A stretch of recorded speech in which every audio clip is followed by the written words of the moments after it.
Hey everybody, it's Jason here. How are you all doing?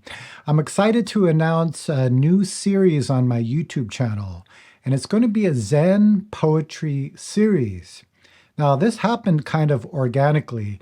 I've been receiving emails about Zen poems, and also people have been emailing me poems, and I've been responding back to people with poems. There's been a little bit of interaction on my YouTube videos about Zen poetry. And also in our Patreon community, we have talked about this. In this new series, I would like to share some poetry from, first of all, Zen Master Seung and some of his grand teachers, also some poems that touched me over the years. I will share some of my poetry with you all, and also some of my interactions with other people's poems. I would also like this to be an interactive series. So when I post one of these videos in this Zen poetry series, people can respond with their own poems. And I will highlight some of these poems in the following video. As you may know, there are many styles of Zen poetry, and I'm not going to follow any kind of format.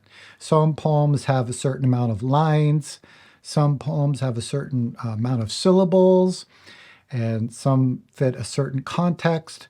But I'm going to have this to be wide open, kind of following Zen Master Seung's style of poetry. I'm going to recommend a couple of books that I have. One of them is Zen Master Seung with his poetry book, so you can kind of get a sense of his style. But I want to share a teaching that Zen Master Seung would share with his students, and it's going to really help with kind of the direction of these Zen poems. What we are looking at here is the Zen circle. And again, this is the tool that Zen Master Seung taught his students, pointing to different types of mind or states of consciousness. So we start off at 0 degrees in the circle, and this is titled Small I, and basically it's attachment to name and form. And most human beings are attached to name and form. So Zen Master Seung gives the example, the sky never says, I'm the sky. A cat never says, I'm a cat. Human beings make name and form, attach to it, and that attachment clouds our view, and that ends up causing dissatisfaction for ourselves and those around us. So I'm going to give an example of kind of a old Zen teaching. At 0 degrees, the mountain is the mountain, water is water. Continuing around the circle, we reach 90 degrees. Now, this is the realm of attachment to thinking. Now, many people, when they start practicing Zen or Buddhism, they read a lot, they get some kind of understanding about Buddhism or Zen, but don't really have much experience of it. So, form is emptiness. Emptiness is form, right? Everything is just one thing. Everything is appearing and everything is disappearing. So this is kind of an understanding about Buddhism and Zen. So in this example, we could say, the mountain is water, water is mountain. Continuing around the circle, we reach 180 degrees. Now this is known as the state of emptiness or before thinking. So at this point, there are no words, there is no name and form. It's the experience before thinking. So some teachers would use a Zen stick and hit their students. So at the moment the student was hit, everything in that student's mind disappeared. They had a before thinking experience. Another teacher would use a shout. Ha! If you read any of our literature in the Quantum School of Zen tradition, it's spelled K-A-T-Z, katz. It's a loud belly shout. And again, that helps pierce through our conceptual thinking. So we can actually have an experience of the mind before thinking. So in this example, there's no mountain, no water. It's before thinking. Continuing around the circle, we have the point of 270 degrees. Now, this is a point of freedom thinking. If you look at little kids, they often have this kind of mind, right? Their cars are flying through the sky. The dolls are talking to each other. Anything is possible in this freedom kind of thinking. It can also be used in some traditions as the realm of magic and miracles and things like this. But it's a really important, I think, point as long as we don't attach to it. But this point can really help us get out of our stuck conceptual understanding of ourselves and understanding of this world and really free our mind and have it be able to go any place with no hindrance. So next example, the mountain is laughing, the water is doing a dance. And finally, we arrive at 360 degrees. And we call this the complete world. That means just perceiving everything as it is. So if we're attached to name and form, then have an experience of the mind before thinking, then our mind becomes clear. It reflects everything just like a mirror. So everything is just truth. So we come back to the realm of name and form, but this time we're not attached to it. We can use name and form to help this world. So in this example, the mountain is blue, the water is flowing. So I thought I would just kind of give this quick example of this teaching tool because some of the poems that I've written, and if you look at Zen Master Seung's poems, you'll see parts of this circle in these poems.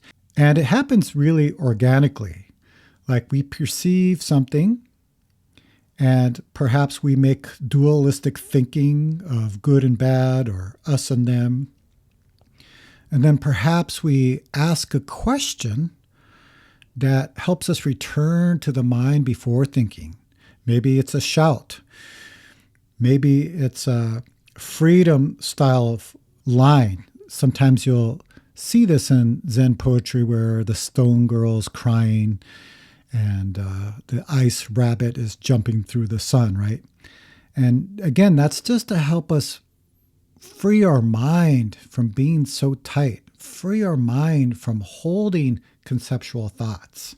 So if you look at the end of some of the poems that I will be sharing, usually the ending line or the last two lines will point to this 360 degrees, will point to the truth of the world, or sometimes will point to functioning and responding to the truth of this world. So I'd like to give some examples of some Zen poems that you'll see some of these points on this Zen circle. Probably one of the most famous poems was Hui Neng, who was the sixth ancestor of Zen, and his exchange with one of the top monks at a monastery. So some of you know that Hui Neng, before he became a Zen master, was working at a monastery, and he heard about a poetry competition. Now, the fifth patriarch was looking for a successor, someone he could give transmission to take over the lineage. So the fifth patriarch decided to have a poetry contest. Everybody thought this top monk, Shen Su, sorry if I'm pronouncing that wrong, would win this competition. So this top monk wrote his poem. And the poem was, "The body is the Bodhi tree. The mind is like a clear mirror's stand. We must always keep it clean so that no dust can settle." So if you look at this poem is pointing to 90 degrees on the Zen circle, right? This is attachment to thinking and understanding. So when Hui Neng heard of this poem, he decided to write his own poem. Hui Neng's poem read, Bodhi is not a tree. The clear mirror has no stand. There is originally nothing. So how could there be dust? So if you look at the lines, line by line, he's hitting this top monk's poem. And when the fifth patriarch heard this poem, he understood that Hui Neng had an experience of this enlightened nature and eventually gave him transmission. Another interesting thing about Hui Neng's poem is this poem is pointing to 180 degrees on the Zen circle, which is before thinking. The 90 degrees means attachment to understanding and thinking. So if we're looking at the Heart Sutra, that would be form is emptiness, emptiness is form. Or I gave the example, the mountain is water, water is mountain. Hui Neng's poem is pointing to 180 degrees before thinking. So the Heart Sutra would say, no form, no emptiness. Or no mountain and no water.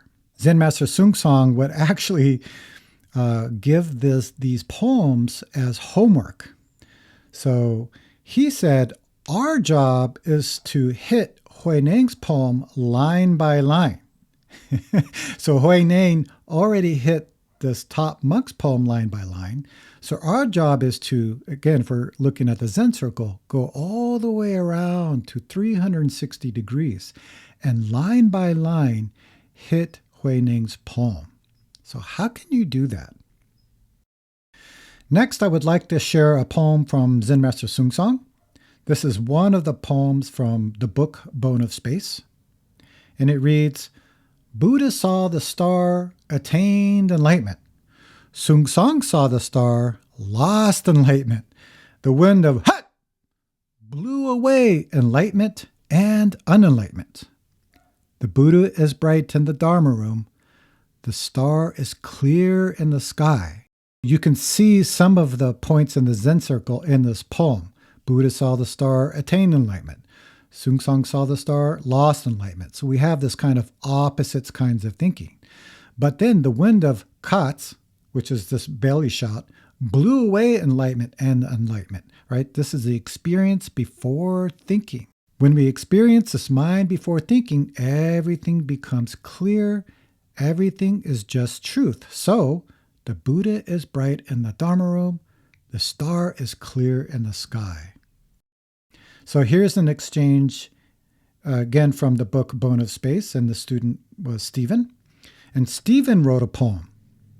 Hard training is not difficult. Beginner's training is not easy. 100-day retreat is a pile of shit, and a monastery is useless. A single thought? The sound of the typewriter keys.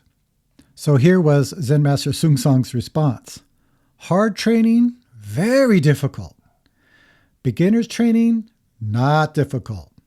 Don't make difficult, don't make easy. Not only 100 days, whole life bullshit. Attain bullshit, whole universe, wonderful monastery. A single thought, big mistake. Ha! Clack, clack, clack, clack, clack, the typewriter. So again, you can see this points of this kind of opposites thinking appearing, then this experience before thinking, and just the truth of this moment. Here are a couple books I want to share with you. One of them is The Bone of Space by Zen Master Seung. This book is broken up into different sections. Some of them when he was traveling, some had to do with the New Year's or maybe a ceremony, and also his interaction with students. The next book I would like to share is The Poetry of Zen, and this has poems from China and Japan. I also have another book with the Kongan collection, and in that book there are some poems from the Korean Zen masters. I hope you enjoy this new series. Let me know in the comments what you think below. And also, if you have any poetry to share, again, any kind of style is okay. Go ahead, post it in the comments below, and I will see you soon.